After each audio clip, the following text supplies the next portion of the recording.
Boy, thank goodness for Talon books. You know, Fred Waugh and Roy Meeke, every once in a while, they go to Asia and write poems. But Daphne Marlatt lived in Asia when she was a little girl. In fact, by the time Daphne got to high school, she had lived in 4 continents, which is the majority, isn't it? And she became a big part of the Vancouver poetry scene, as you know, in the 1960s, and the Canadian scene and the world scene since then. A very important part of the feminist scene, along with people such as Nicole Brossard, Gail Scott. She's also been tenaciously attentive to the story of Japanese-Canadian fishermen in Steveston. Started, I think, when she took the same course at UBC that some of the rest of us took on Japanese literature in translation. She wound up doing an oral history of Steveston and that fishing community, and then turned it into, along with Robert Minden, a beautiful big book on Steveston, sometime in the mid-70s, 74, something like that. And that book has now been in a lot of different editions. But she wasn't finished and decided to turn that, or use that as a resource for her first ever Knoll drama called The Gull, which has been performed and is now published by Talon Books. Daphne Marlatt.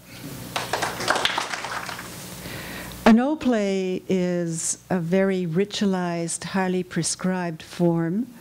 It's older than Shakespeare, and it's still in current performance in Japan and elsewhere.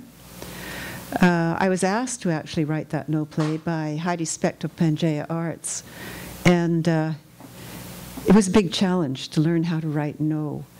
The production was wonderful. It starred a professional Knoll performer from Japan, Akira Matsui, in the role of the shite, the major performer, who in my play is the ghost of a woman who died of TB in the sanatorium in New Denver during the internment years. Shite. Lost bird caught in history's torrent, having no home to call my own, no refuge in the battering waves that come and come. Lulled by the promise of a good life, hapless gull, I came looking. Gee. Blown off course by karmic winds, gulled I was far from home in a wild estuary and its dream.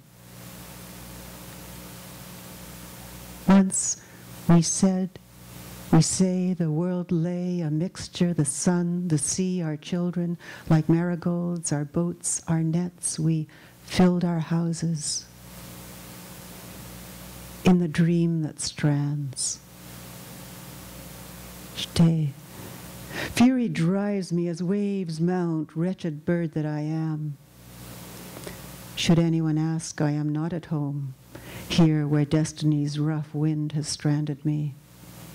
Our faces don't fit the language we speak, constantly checking these freedom-heavy days.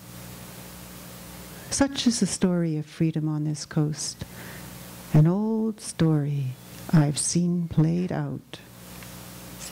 Thank you. Let's say a few words about Talon Books first, about the relationship between Talon Books and poetry. Talon started off as a magazine by a high school kid named David Robinson at McGee High School, and started it up in 1963, which was just about the time when the Tisch crowd moved to all kinds of different cities to create poetry elsewhere. And then 4 years later, Talon published its first book of poetry,